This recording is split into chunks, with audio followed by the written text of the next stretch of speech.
For this piece, I took inspiration from Te-Ching Se's Cage piece, in which he imprisoned himself for a year in his apartment with only a bed, a wash basin, and a bucket. I wondered what that must have been like.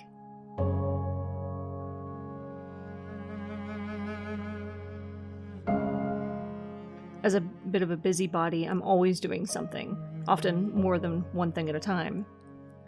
Sitting still is not something I do well.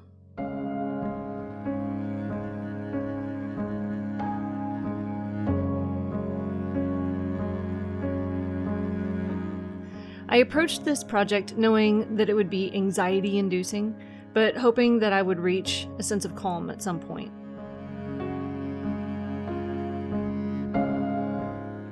This is the result of that experiment.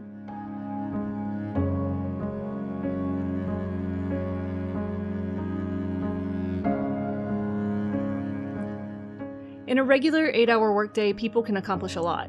Of course, it's also peppered with using the restroom, grabbing a snack, or checking their phone. I decided to spend an 8-hour period doing nothing.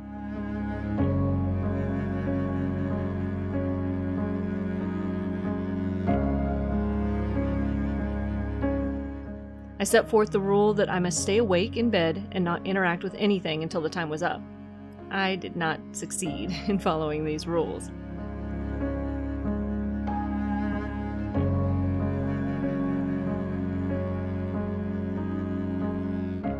I started late in the day because I wanted to make sure that I was not tempted to sleep.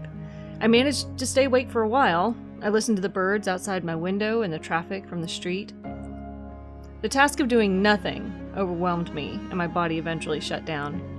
The normal signals to sleep, laying in bed, glasses off, door closed, were all present, and I couldn't fight it. I spent the first few hours in and out of slumber.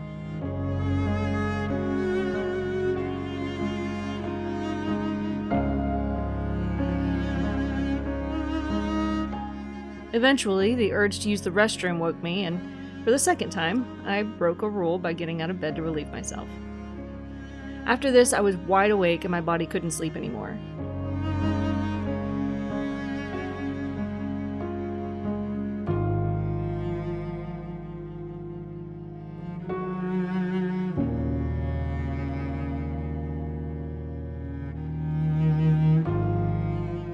At one point, I received a text from my daughter. She is attending school a couple of hours away and doesn't usually text just to chat, so I checked to make sure it wasn't something important.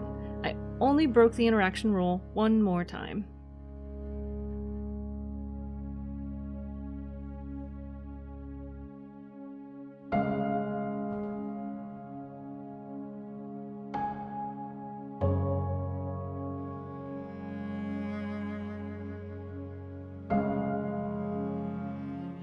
I found myself forcing my thoughts instead of allowing them to flow naturally. I tried thinking of things that would take time to consider. The thing I thought most about was my dream house.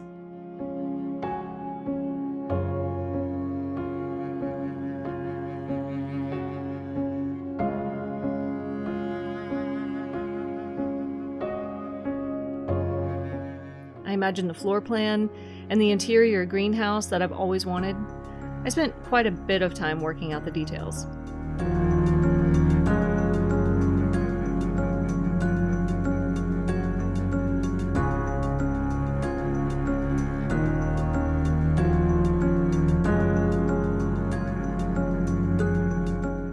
As time passed and the sky grew dark, I found my anxiety building.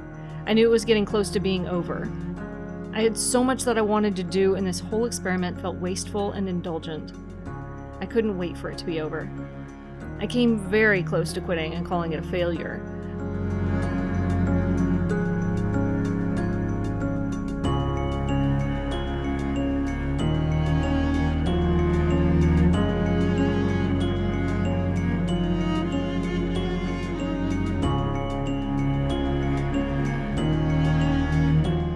I broke my final rule by checking the time and discovered that I only had 43 minutes remaining. I decided to power through.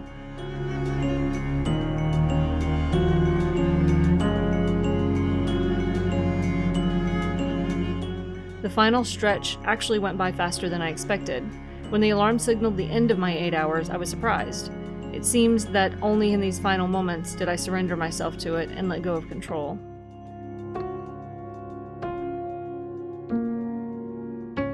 Part of me wonders what would have happened had I gone longer, but I don't think I'll ever find out.